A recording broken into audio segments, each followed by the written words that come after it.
جی، بسم اللہ الرحمن الرحیم۔ ہم لوگ جو ہے نماز کے حوالے سے پڑھ رہے تھے۔ آپ کو بتایا گیا تھا کہ نماز کی اہمیت کے حوالے سے میں یہ بتا دوں کہ نماز کے جو فرائض ہوتے ہیں، نماز کے جو شرائط ہوتے ہیں، اس میں کیا تھوڑا سا فرق ہے۔ وہ فرق کیا ہے میں آپ کو واضح کر دیتا ہوں۔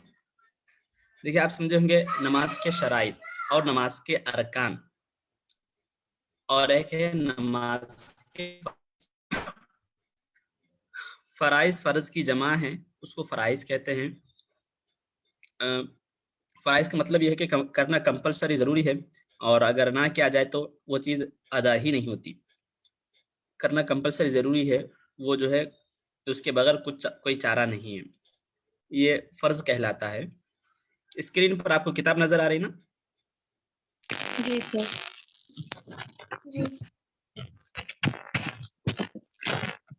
جی ٹھیک ہے۔ تو ایک اب رہا شرط اور رکن، ارکان، شرائط اور ارکان میں کیا فرق ہے۔ کوئی بھی جو فرض جو ہے نماز کے، بعض فرائض نماز کے اندر کے ہیں اور بعض فرائض نماز کے باہر کے ہیں۔ تو جو فرض نماز کے اندر ہے اسے ارکان کہتے ہیں، اور جو فرائض نماز کے باہر ہے اس کو شرائط کہتے ہیں۔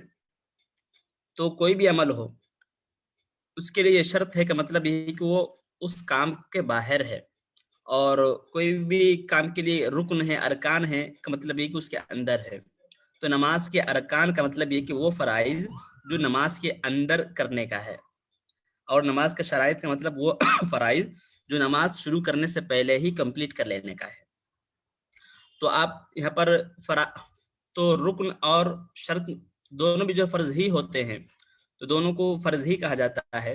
لیکن شرط اور رکن یا شرائط اور ارکان میں فرق یہ سمجھ گئے ہوں گے آپ کہ شرائط جو ہے نماز وہ عمل کے باہر ہوتے ہیں، اور ارکان جو ہے، رکن جو ہے نماز کے اندر ہوتا ہے۔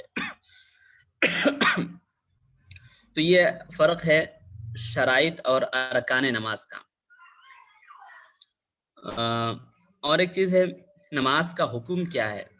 تو دیکھیے، نماز کا حکم جو ہے روزانہ 5 مرتبہ فرض عین ہے، یعنی اللہ تعالیٰ کی طرف سے حکم ہے جس پر عمل کرنا ہر مسلمان عاقل بالغ پر لازم ہے۔ یہ ایسا نہیں ہے کہ چند لوگ ادا کر دے تو تمام کی طرف سے کافی ہو جائیں گا، ایسا نہیں ہے، بلکہ ہر فرد کو، جو بھی عاقل ہوگا، بالغ ہوگا، مسلمان ہوگا، اس پر یہ لازم اور ضروری ہے۔ اسی طرح اگر کوئی آدمی نماز کی فرضیت کا انکار کرے، یعنی یہ کہے کہ میں نماز کو بطور فرض نہیں مانتا، یعنی میں یہ نہیں مانتا کہ نماز فرض ہے، اگر کوئی ایسا کہے تو ایسا کہنے سے جو ہے وہ آدمی کافر ہو جاتا ہے، وہ آدمی اسلام کے دائرے سے نکل ہی جاتا ہے۔ ہاں، اگر کوئی آدمی ایسا ہو کہ نماز کی فرضیت کا تو قائل ہے، یعنی وہ مانتا ہے کہ نماز فرض ہے، لیکن کاہلی کی وجہ سے نماز چھوڑ دے رہا ہے، یا پھر جو ہے سستی کی وجہ سے چھوڑ رہا ہے، تو فاسق ہوگا، گنہگار ہوگا، لیکن اسلام سے باہر نہیں نکلے گا۔ اور جو ہے اگر کوئی آدمی نماز کو چھوڑ دے تو اس کی سزا کیا ہے۔ آپ لوگوں کو آواز پہنچ رہی ہے نا میری؟ جی سر۔ کوئی بتا دے، آواز پہنچ رہی ہے میری؟ جی سر، آ رہی ہے۔ ٹھیک ہے، شکریہ۔ تو نماز کے چھوڑنے والے کی سزا کیا ہے، تو اس کے بارے میں بتایا گیا ہے کہ حضرت امام اعظم ابو حنیفہ رحمۃ اللہ علیہ کے پاس جو ہے سزا یہ ہے کہ ایسے آدمی کو قید کر دینا ہے، جیل میں ڈال دینا ہے، جب تک توبہ نہیں کرتا اس کو جو ہے جیل میں ڈال کر رکھنا ہے۔ اور دیگر جو ائمہ ہیں، حضرت امام احمد بن حنبل، امام شافعی اور دیگر جو ائمہ ہیں، ان کے پاس سزا یہ ہے کہ ایسے آدمی کو قتل ہی کر دینا ہے، یعنی جو آدمی جو ہے نمازیں نہیں پڑھتا، ایسے آدمی کو جو ہے قتل کر دینے کا حکم ہے۔ یہ کس کے پاس ہے؟ امام مالک ہے، امام شافعی، امام احمد بن حنبل۔ وہ لوگ یہ فرماتے ہیں کہ جو آدمی اللہ کے فرض کو قائم نہ رکھے وہ بندوں کے حقوق کیا ادا کر سکے گا، جو اللہ کا حق ادا نہ کر سکے۔ خدا کا حق ادا نہ کر سکے. جو بہرحال سخت حکم ہے. اس سے اندازہ ہو سکتا ہے کہ نماز کی اہمیت کیا ہے.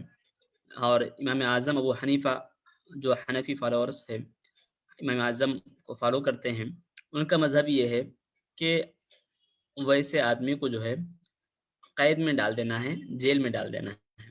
تو بہرحال یہ نماز کا حکم تھا. اس کے بعد ہم پڑھیں گے کہ نماز میں شرائط کیا کیا چیزیں ہیں، یعنی کون سی چیزیں نماز شروع کرنے سے پہلے وہ کمپلیٹ ہونا ضروری ہے. آپ سمجھے کہ ارکان جو ہے نماز کے اندر ہوتے ہیں، ارکان کسی بھی عمل کے اندر ہوتے ہیں، شرائط عمل کے باہر ہوتے ہیں. ارکان اور شرائط دونوں بھی فرض ہی ہوتے ہیں، کرنا کمپلسری ضروری ہوتا ہے. تو نماز کے شرائط عموماً امتحانات میں پوچھا جاتا ہے کہ شرائط نماز بیان کیجیے. تو آپ بیان کر سکتے ہیں کہ شرائط نماز جو ہے یہ چیزیں ہیں. سب سے پہلے تو نماز کے واجب ہونے کی شرطیں بیان کر رہے ہیں. نماز کی واجب ہونا کہ کس پر واجب ہے، اور نماز صحیح ہونے کی شرطیں الگ ہے. تو نماز واجب ہونے کی شرطیں الگ ہے، اور نماز صحیح ہونے کی، درست ہونے کی شرطیں الگ ہے.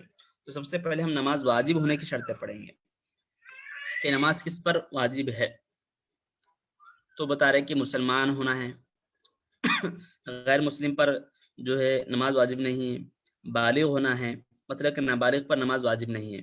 اور جو ہے عاقل ہونا ہے، یعنی مجنون پر نماز واجب نہیں ہے. اور اسی طرح جو ہے ٹائم کا پایا جانا، یعنی نماز کا وقت ہونا بھی، یہ بھی جو ہے شرط ہے. اگر وقت نہیں ہے تو نماز فرض نہیں ہوگی. مثال کے طور پر بول رہے ہیں کہ اگر کوئی آدمی جو ہے اسلام قبول کر لیا، اور اسلام قبول کرنے کے بعد جو ہے اب اس کے پاس اتنا ٹائم نہیں کہ وہ وضو کر کے نماز پڑھ سکے، وہ نماز کا وقت ختم ہو جائے گا. یعنی مثال کے طور پر مغرب کے ٹائم پہ وہ اسلام لایا، تو مغرب کا آخری وقت تھا، اور اتنے وقت پہلے ایمان لایا ہے کہ اگر ایمان لانے کے بعد وضو کر کر نماز پڑھیں گا، اتنا ٹائم ہی نہیں ہے، گنجائش ہی نہیں ہے کہ تکبیر تحریمہ بھی کہہ سکے، کہ فوراً عشاء کا وقت شروع ہو جائے گا. تو اس وقت جو اس پر مغرب کی نماز ہے فرض نہیں، تو وقت کا پایا جانا بھی ضروری ہے. اسی طرح جو ہے ظہر کا وقت ہے، آپ مغرب پڑھنا چاہ رہے ہیں تو مغرب کی نماز نہیں پڑھ سکتے، اس کا مغرب کا وقت ہونا بھی ضروری ہے. بہرحال جو ہے وقت کا پایا جانا یہ بھی ضروری ہے. تو یہ چیزیں ہیں نماز کے واجب ہونے کی شرطیں. اسی طرح جو ہے خواتین جو ہے پاک و صاف ہونا، یہ بھی شرط ہے. تو بہرحال یہ چیزیں تھیں، نماز کس پر واجب ہوگی، کس پر واجب نہیں ہوگی. تو بتایا کہ واجب کس پر ہوں گی، مسلمان ہونا، بالغ ہونا، عاقل ہونا، ٹائم ہونا. یہ چیزیں ہیں چار، جو ہے جب یہ چار چیزیں پائی جائیں گی تب جو ہے نماز واجب ہوں گی. اگر یہ چاروں میں سے ایک بھی نہیں ہے، مسلمان نہیں ہے، یا پھر ٹائم نہیں ہے، کوئی ایک بھی نہیں ہے، تو نماز واجب نہیں ہوں گی. یہ تو تھی نماز کے واجب ہونے اور نہ ہونے کے تو شرائط. اب یہاں پر بتا رہے ہیں کہ نماز کب صحیح ہو سکتی ہے، نماز صحیح ہونے کے لیے کیا چیزیں ضروری ہے. تو شرائط نماز بولتے ہیں یعنی جو نماز سے پہلے فرائض ہے، یہ نماز سے پہلے کمپلیٹ کر لینے کا ہے. تو شرائط نماز جو ہے یہاں پر 6 آپ کو بیان کیے گئے ہیں. بہت زیادہ اور بھی ہے، لیکن اہم جو ہے یہاں پر 6 بیان کیے گئے ہیں. عموماً امتحان میں پوچھا جاتا ہے کہ شرائط نماز کیا ہے، لکھیے شرائط نماز بیان کریے. تو آپ جو ہے ان کو بتا سکتے ہیں. طہارت جسم، طہارت کا لفظ جو ہے آپ بار بار سنیں گے. تو طہارت کے معنی ہوتے ہیں پاک ہونا. طہارت جسم کا مطلب یہ ہوا کہ جسم کا پاک ہونا. یعنی نماز کے درست ہونے کے لیے سب سے پہلے شرط یہ ہے کہ نماز شروع کرنے سے پہلے جسم پاک ہو. طہارت جسم یعنی جسم کا پاک ہونا شرط ہے. دوسری چیز ہے طہارت جامہ. جامہ کہتے ہیں اردو میں لباس کو. لباس کا پاک ہونا بھی شرط ہے. اگر لباس ناپاک ہے تو نماز صحیح نہیں ہو سکتی، نماز جائز اور نماز پڑھ نہیں سکتے. تیسرا ہے طہارت مقام. تو طہارت کے معنی پاک ہونا ہے. مقام یعنی جگہ، جس جگہ پر آپ نماز پڑھ رہے ہیں وہ جگہ بھی پاک ہونا شرط ہے. اور ایک ہے ستر عورت. ستر کے معنی ہوتے ہیں چھپانا, اور عورت کہتے ہیں مرد ہو یا خاتون کا وہ حصہ جس کو جو ہے نماز کے دوران چھپانا فرض ہے. مثال کے طور پر اس کی تفصیل آگے آئے گی, میں سمجھانے کے لیے کہہ رہا ہوں کہ مرد کے لیے کم از کم جو ہے ناف سے لے کر گھٹنوں تک چھپانا فرض ہے. کم از کم کی بات ہو رہی ہے, پوری تفصیل آگے پڑھیں گے انشاءاللہ. تو یہ چھپانا شرط ہے کم از کم کی. تو ستر عورت کا مطلب ہوا عورت یہاں پر جو ہے خاتون لیڈی کے معنی میں نہیں ہے. عورت کا مطلب اگر ہم عربی میں یا اردو میں دیکھیں گے تو عورت کہتے ہیں وہ چیز جس کو چھپانا فرض ہے, وہ معنی نکلتے ہیں. تو ستر عورت کا مطلب ہوا جو چیز چھپانا فرض ہے اس کو بھی چھپانا یہ نماز کے شرائط میں شامل ہے. آپ سمجھ گئے ہوں گے. اس کے بعد دیکھیے استقبال قبلہ. استقبال کرتے ہیں فیس کرنا, رخ کرنا, قبلے کے سمت, قبلے کے ڈائریکشن میں جو ہے رخ کرنا, یہ بھی جو ہے شرائط میں ہے. اور ایک لاسٹ ہے نیت کرنا. تو بہرحال ہر ایک کی تفصیل آگے آ رہی ہے, کیا ہوں گی پوری ڈیٹیلز میں انشاءاللہ پڑھیں گے.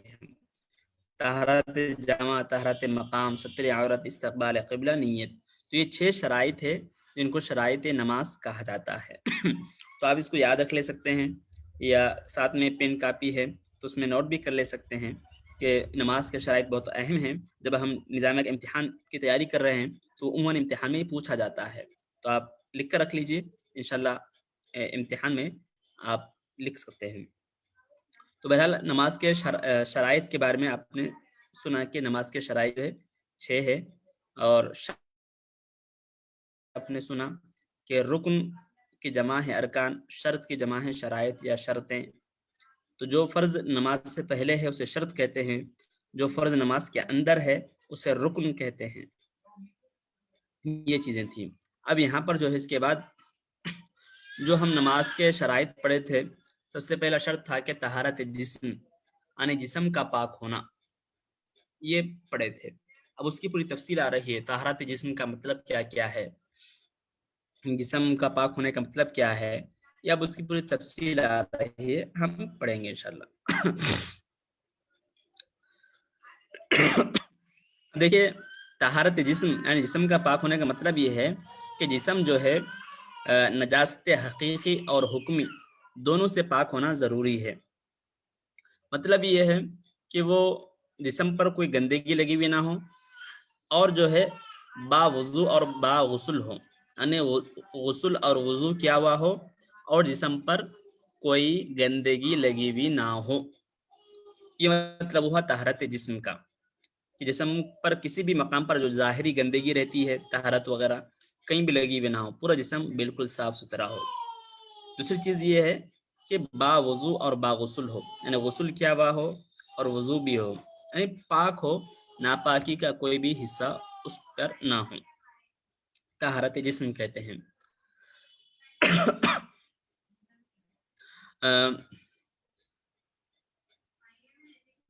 اب بتا رہے ہیں کہ اگر جسم پر جو ہے نجاست لگی ہوئی ہو, یعنی گندگی لگی ہوئی ہے, جسم پر لگی ہوئی ہے, اور پانی سے دھونے سے جسم کو جو ہے تکلیف پہنچتی ہے, نقصان پہنچتا ہے, یا بیماری بڑھ جاتی ہے, یا پھر جو ہے پانی ہی نہیں ہے, تو ایسی صورت میں اسی طرح گندگی کے ساتھ نماز پڑھ لے سکتے ہیں. یعنی یہ بتا رہے ہیں کہ جسم پر کسی مقام پر جو ہے کوئی گندگی لگ گئی, مثال کے طور پر آپ جو ہے سفر میں ہے جنگل کے, آپ کے کپڑے پر, جسم پر, یا کسی مقام پر جو ہے بچے کا کوئی پیشاب وغیرہ لگ گیا, اب دھونے کے لیے جو ہے پانی بھی نہیں ہے, یا پھر جو ہے بیمار ہے, اگر دھوئیں گے تو وہ حصہ جو ہے مزید زخمی ہو جائے گا اور نقصان دے گا.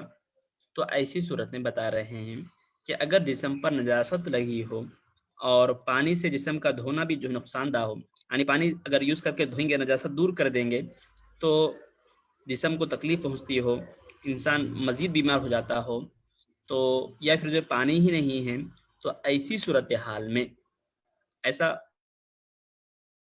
بہت سارے لوگ گزرتے ہیں, فیس کرتے ہیں ایسے حالات کا. تو مسئلہ کلیئر کر دیا جا رہا ہے کہ ایسی حالت کہ گندگی کے ساتھ ہی نماز پڑھنے پر مجبور ہو، دور کرنے سے بیماری یا جسم کو جو ہے بہت زیادہ نقصان ہونے کا اندیشہ ہے، یا پھر جو ہے کوئی پانی ہی موجود نہیں ہے، تو گندگی کے ساتھ ہی نماز پڑھ لینا چاہیے، نماز کو چھوڑنا نہیں چاہیے۔ یہ مسئلہ شاید آپ لوگ سمجھ گئے ہوں گے۔ اور ایک بات بیان کی جا رہی ہے کہ اگر کوئی ایسا موقع ہو کہ وضو غسل کرنے کے لیے پانی وغیرہ تو موجود ہے، پانی ہے، سب ہے، وضو غسل کر سکتے ہیں، لیکن جو ہے وضو غسل کرنے سے صاحب جو نماز پڑھنا چاہتے ہیں وہ ان کو بہت بیماری بڑھ جاتی ہے، بہت ہی تکلیف دہ ہے، بیماری کے ان کے بڑھ جانے کا اندیشہ ہے، تو ایسے موقع پر تیمم کر لے سکتے ہیں۔ آپ تیمم کے مسئلے میں شاید بہت سارے باتیں اس کے بارے میں سمجھ چکے ہیں، تو ان کو دہرایا نہیں جا رہا ہے۔ تو بہرحال وضو غسل اگر کسی موقع پر کسی مجبوری کے حالات میں ممکن نہ ہو تو ایسے موقع پر جو تیمم کر لے سکتے ہیں۔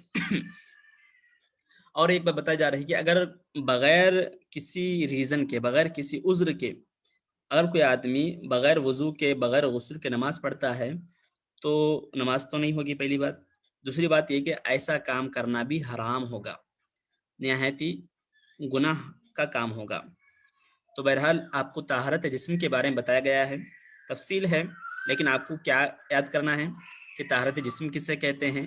طہارت جسم کا مطلب یہ ہے کہ جسم، باڈی جو ہے، انسان کی باڈی گندگی سے پاک ہو اور وضو غسل سے آراستہ ہو، یعنی وضو غسل کیا ہوا ہو انسان اور وہ جسم پر، باڈی پر کوئی گندگی لگی ہوئی نہ ہو، اسے کہتے ہیں طہارت جسم۔ اگر کوئی بحالت مجبوری جو ہے گندگی لگی ہوئی ہے لیکن گندگی کو دور نہیں کر سکتا، پانی نہیں ہے یا پھر بیمار ہے، تو ایسے موقع پر نماز کو تو نہیں چھوڑ سکتا ہے، گندگی کے ساتھ ہی نماز پڑھ لینے کا ہے، لیکن کسی بھی صورتحال میں نماز نہیں چھوڑ سکتا ہے۔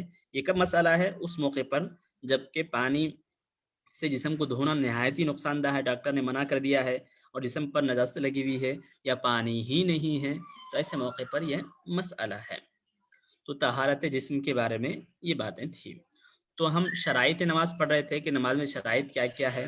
اس میں پہلا شرط یہ تھا کہ طہارت جسم، یعنی جسم کا پاک ہونا، نماز شروع کرنے سے پہلے جسم کو پاک کر لینا ضروری ہے۔ اس کے حوالے سے ہم یہ چیزیں پڑھے تھے۔ اب دوسری شرط طہارت جامہ، جامہ کہتے ہیں لباس کو۔ تو نماز کے شرائط میں ہے کہ جسم کا پاک ہونا بھی ضروری ہے اور اسی طرح کپڑوں کا پاک ہونا بھی ضروری ہے۔ جو صاحب نماز پڑھنا چاہتے ہیں ان کے کپڑے بھی پاک ہونا ضروری ہے۔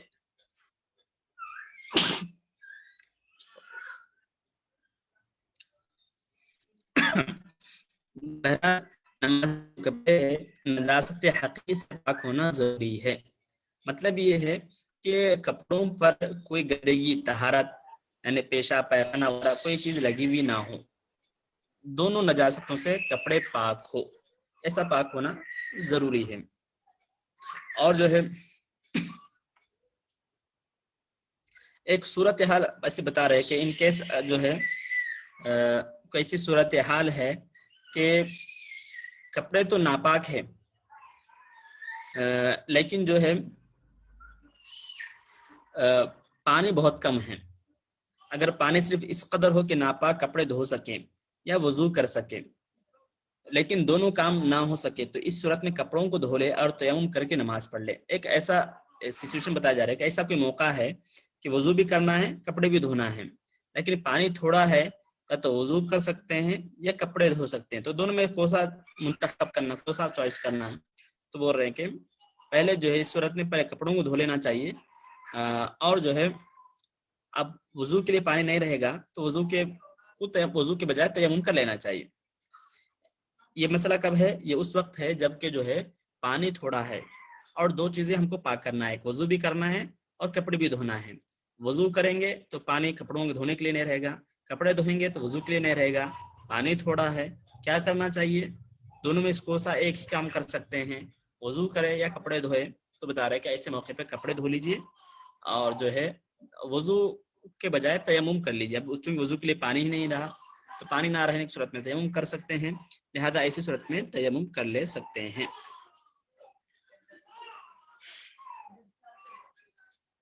اور ایک بات بتا رہے ہیں، بہت ساری تفصیلات ہیں، میں اہم باتیں آپ کے سامنے پیش کروں گا، جو بہت ساری چیزیں نہیں ہوتی ہے اس کو ہم چھوڑ دے کر آگے بڑھ جا رہے ہیں۔ اور اس کے بعد جو ہے تیسری جو شرط ہے نماز کی شرائط میں سے طہارت مقام، یعنی جگہ کا پاک ہونا، یعنی جس جگہ ہم نماز پڑھ رہے ہیں وہ جگہ بھی پاک ہونا ضروری ہے، یعنی قدموں سے لے کر سجدے تک، یعنی نماز جس جگہ پڑھ رہے ہیں تو قدم جس مقام پر رکھتے ہیں وہاں سے لے کر سجدہ کرنے کی جگہ تک جو ہے کوئی نجاست نہیں ہونا چاہیے، کوئی طہارت کی چیز، گندگی، پیشاب وغیرہ کوئی چیز وہاں پر ان مقام پر نہیں ہونا، وہ جگہ ان چیزوں سے پاک ہونا ضروری ہے۔ اور اسی طرح جو ہے اگر ہم کسی فرش پر یا جانماز پر نماز پڑھ رہے ہیں تو وہ جانماز یا کوئی فرش جو پر بچھائے، کوئی بھی بستر یا کوئی بھی چیز بچھائے ہیں تو وہ بھی پاک ہونا ضروری ہے، یعنی جس قدر ہم جتنے حصے پر ہم نماز پڑھ رہے ہیں اتنا حصہ کم از کم پاک ہونا ضروری ہے۔ یہاں پر بتا رہے ہیں کہ اگر کوئی بڑی بیڈ شیٹ ہے، بڑی بیڈ شیٹ، آدھی بیڈ شیٹ گندگی اس پر لگی ہوئی ہے لیکن آدھی پاک ہے، اس پہ گندگی نہیں لگی، تو آدھی جو پاک ہے اس پہ نماز پڑھنا چاہے تو پڑھ لے سکتے ہیں، یعنی پوری بیڈ شیٹ کا پاک ہونا ضروری نہیں ہے، جتنی جگہ پر ہم نماز پڑھ رہے ہیں اتنی جگہ اگر پاک و صاف رہے تو بھی کافی ہے، پوری بلینکٹ یا پوری جگہ پاک ہو ضروری نہیں ہے، جتنا حصے پر ہم سجدہ کر رہے ہیں، ٹھہر رہے ہیں، نماز میں بیٹھ رہے ہیں، اتنے حصے کا بھی پاک ہو تب بھی جو ہے کافی ہے۔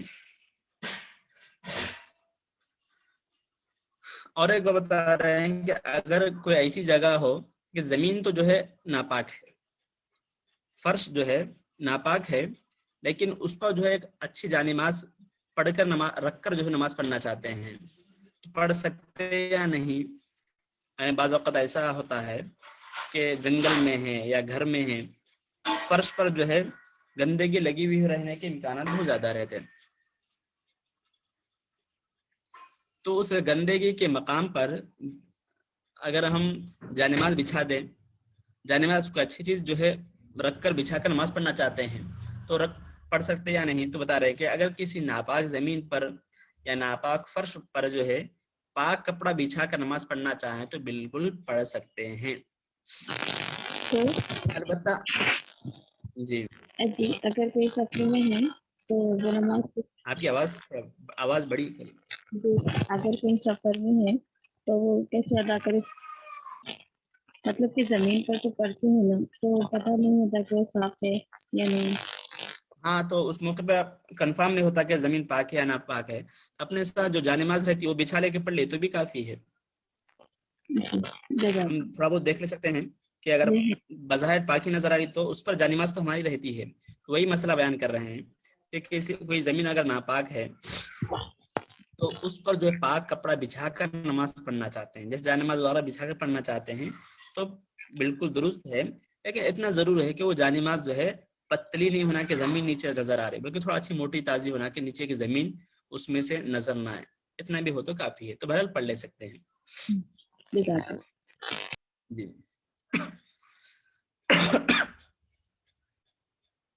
اور ایک بات بیان کر رہے ہیں کہ اگر کوئی آدمی نماز پڑھ رہا تھا، نماز پڑھتے وقت جو ہے نماز پڑھنے سے پہلے تو اس کے کپڑے پاک تھے، لیکن نماز پڑھنے کے دوران جو ہے اس کے جسم پر کوئی گندگی گر گئی، کپڑے ناپاک ہو گئے، یا پھر جو ہے سجدے میں گیا تھا کوئی بازو چیز رکھی ہوئی تھی اس کی وجہ سے اس کے کپڑے ناپاک ہو گئے، یعنی دوران نماز اگر کسی کے کپڑے ناپاک ہو جائے تو کیا حکم ہے؟ یعنی وہ آدمی تو اہتمام کر لیا تھا کپڑے پاک ہونا چاہیے، نماز کی جگہ پاک ہونا، پورا اہتمام سے نماز پڑھ رہا تھا، اتفاق سے سجدے میں گیا کوئی ناپاک چیز اس کے کپڑوں پہ گر گئی تو کیا ہے؟ تو وہ کہ ایسی چیزوں میں ایسے مسئلے میں جو ہے کوئی حرج نہیں کہ نماز کمپلیٹ کر لینا چاہیے، اگر نماز پڑھنے کی حالت میں نمازی کا کپڑا کسی ناپاک جگہ پر پڑ جائے تو کوئی حرج نہیں ہے، وہ جو ہے اسی صورت میں جو ہے نماز کو مکمل کر لینا چاہیے۔ تو یہ چیزیں تھی طہارت مقام کے بارے میں۔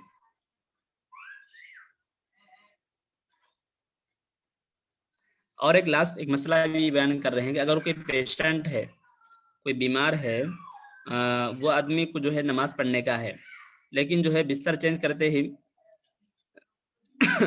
پھر فوراً جو ہے بستر ناپاک ہونے کا یہ امکان ہے کہ ادھر کپڑا مریض کا جو ہے، یعنی مریض بہت زیادہ بیمار ہے، ان سے جو گندگی وغیرہ نکلتے رہتی، تو کیا کرنا چاہیے؟ کیونکہ کپڑا یا اس کا لباس یا بستر چینج کرتے ہی جو ہے پھر جو ہے فوراً ناپاک ہونے کا اندیشہ ہے، تو وہ کہ کسی مریض کے نیچے بچھونا ناپاک ہو اور مریض کی یہ حالت ہو کہ ادھر بستر بدلا ادھر پھر ناپاک ہوا، یا خود بستر بدلنے کا مریض کی تکلیف کا خیال سے دشوار ہو، تو ان صورتوں میں اس مریض کی نماز اسی بستر پر درست ہے۔ یعنی پیشنٹ ہے، بستر چینج کرنے سے یا پھر جو ہے اس کو بار بار زخم بہنے سے بستر کے ناپاک ہونے کا اندیشہ ہو، تو بار بار بستر چینج کرتے رہنا ضروری نہیں ہے، ایک مرتبہ تبدیل کر دے، اسی جو ہے خراب بستر میں بھی نماز پڑھنا چاہے تو پڑھ سکتا ہے۔ کب ہے؟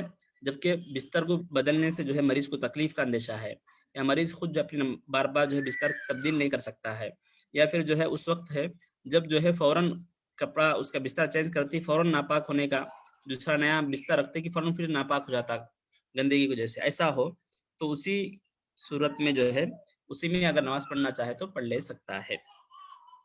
تو بہرحال یہ چیزیں تھی طہارت مقام کے بارے میں۔ تو ہم پڑھ رہے تھے نماز کے شرائط کے بارے میں کہ نماز میں کون سی چیزیں شرط ہے۔ تو طہارت مقام کے بارے میں ہم پڑھ رہے تھے، طہارت جسم پڑھے تھے ہم، اور طہارت جامہ پڑھے تھے، اور یہاں پر طہارت مقام پڑھ چکے ہیں کہ جگہ کا پاک ہونا یہ بھی ضروری ہے۔ اس کے بعد ہے ستر عورت۔ ستر عورت یہ چیز بھی جو ہے ضروری ہے کہ نماز میں ستر عورت چھپانا۔ تو ستر عورت کا جو ہے تھوڑا تفصیل سے ہے۔ اس کے بعد جو ہے استقبال قبلہ ہے، اور اس کے بعد نیت کی چیزیں ہیں۔ تو انشاءاللہ تعالی یہ چیزیں ہم کل پڑھ لیں گے۔ تو آج جو ہے یہیں پر ختم کرتے ہیں۔ اس کے بعد شرائط ختم ہوتے ہی نماز کے ارکان، یعنی نماز میں کون سی چیزیں فرض ہے، نماز کے اندر کون سی چیزیں فرض ہے، وہ پڑھیں گے انشاءاللہ تعالی۔ یہیں پر ختم کرتے ہیں، پھر انشاءاللہ تعالی کل ملیں گے۔ پھر لاسٹ میں ایک بار اور ایک مرتبہ میں آپ کو یہ اعلان سناتا ہوں کہ آپ کو جو ہے جامعہ نظامیہ میں آ کر فارم بھرنا ہے، یا پھر آپ جو ہے المعہد الدین العربی میں 17 اور 18 فروری کو بھی صبح 9 سے لے کر 1 بجے کے دوران آ کر وہاں پر فارم میسر ہے، رکھا ہوا ہے، آپ چاہے تو بھر سکتے ہیں، یا سہولت نظامیہ کو آنے کی ہے تو نظامیہ کو بھی آ کر فارم بھر سکتے ہیں۔ مؤذنی کا ہو، امامت کا ہو، یا خطابت کا ہو، یہ امتحانات آپ دے سکتے ہیں، بالکل اس کی تیاری آپ کی ہو چکی ہے۔ تو بہرحال آپ کو ضرور آنا ہے، فارم بھرنا ہے، اور نظامیہ کے امتحانات میں شرکت کرنا ہے۔ مولوی صاحب جی میں ایسا بول رہا تھا کہ میں ادھر مہاراشٹر میں رہتا ہوں، ادھر دھلیا ضلع میں۔ اچھا تو پھر ہمارے لیے ہم کو کیا کرنا پڑے گا؟ آپ کہ آن صرف لائن؟ امتحان لکھنے آ سکتے ہیں، جی ہم جو ہے آپ کا فارم بھر دیے، آپ کے جی جو ہے آدھار کارڈ، پاسپورٹ سائز کی جو ہے فوٹو لے کے آپ کی ہم جی فارم بھر دیتے، تو آپ صرف جی امتحان جی لکھنے کے واسطے 1 دن کے واسطے آ سکتے ہیں کیا؟ جی آ سکتے ہیں۔ ہاں، آپ کو جو کالج کا نمبر دیا گیا نہیں، اس پہ آپ فون کر کے اس پہ آپ کی جو آدھار کارڈ ہے اور آپ کی فوٹو ہے وہ بھیج دیجئے، آپ کا فارم وغیرہ ہم فل اپ کر دیتے، بھر دیتے۔ جس جی دن جی امتحان ہے اس دن آنا، آپ امتحان لے کے چلے جانا۔ جی میں ایسا بول رہا تھا مولوی صاحب کہ وہ اپنے نائب قاضی کا جو کورس ہے وہ کرنا تھا آپ کو۔ ہاں وہ بھی کر سکتے ہیں، وہ بھی بھر سکتے ہیں، وہ بھی انشاءاللہ ایسا ہم جو ہے یہ مہینے کے لاسٹ ویک میں نائب قضات کے بارے میں تیاری کریں گے، اسی میں آخری بتائیں گے ہفتے میں۔ آپ بھی؟ ہاں آخری ہفتے میں اب جو چل رہا نا، اس مہینے کا جو آخری جی ہفتہ رہیں گا وہ نائب قضات کے بارے میں جی پڑھنا ہے۔ تو پھر اس کے لیے آپ کو میں اسی نمبر پہ جو اپنا نمبر ہے ہاں اسی پر اسی نمبر اپنا پہ جو ہے پہلے ایک مرتبہ فون کر لینا، بات کر لینا، بات کر کے جو ہے بھیجنا۔ جی جی چلے گا سر، بات کر لیں ٹھیک ہے، گے۔ جی شکریہ جزاک ٹھیک ہے۔ اللہ۔ اور کوئی؟ ٹھیک ہے، انشاءاللہ کل ملیں گے۔ انشاءاللہ۔ ٹھیک ہے۔